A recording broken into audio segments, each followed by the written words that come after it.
Hello दोस्तों, नमस्कार, प्रणाम। तो फिर से स्वागत है मेरा ताया ताजा न्यूज़ में।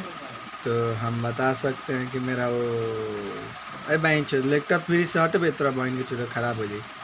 तो ये क्या बोलते हैं कि पहले भोजपुरी के सिंगर लोग हिंदी सॉन्ग चुराता था, हिंदी सिंगर का गाना का चोरी कर के गाता था और हिट होता था ना। तो अभी हो गया है कि अभी तो हिंदी ये गाना बन नहीं रहा है।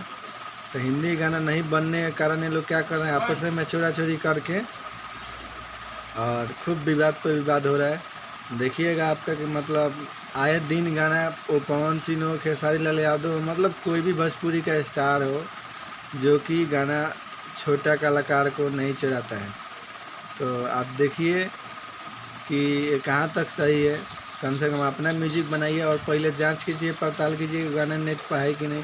ये पवन सिंह जब से गाना चालू किया है तब से साला खाली एक भी उसका गाना जो नहीं आया हो जो नहीं चोरी का है। सब गाना में चोरी आता ही है सब। मतलब एक तो पहले खेसारी लाल यादव चोरी का कसम खाए थे, अब ये भी चोरी करने के लिए कसम पर उतर गए हैं। मतलब भोजपुरी लांगा हो गया है। भोजपुरी के आगे पीछे कोई माई बाप नहीं है। समझ में आ रहा है ना आप लोग को।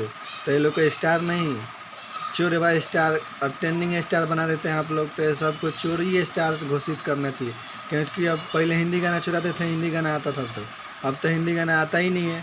तो इसलिए लोग मतलब भोजपुरी में चोरा चोरी करके स्टार बन जाता है सब साल। तो ये लोग को अभी से ट्रेंडिंग स्टार नहीं बोलना है, चोर स्टार बोलना है। और पवन सिंह को पावर स्टार नहीं बोलना है, उसको भी चोर स्टार बोलना है। मतलब जितना भोजपुरी में है सबको चोर स्टार बोलते रहना है। तो फिर मिलते हैं नए वीडियो के साथ, नया मतलब कुछ अपडेट लेके। क्योंकि ये लोग चोरा चोरी करना छोड़ेगा नहीं, गलती मत समझिएगा, चोरा चोरी करना नहीं छोड़ेगा। तो ऐसे वीडियो लेके आते रहेंगे, देखते रहिए मेरे चैनल से, जुड़ते रहिए। चैनल को सब्सक्राइब कीजिए, लाइक कीजिए।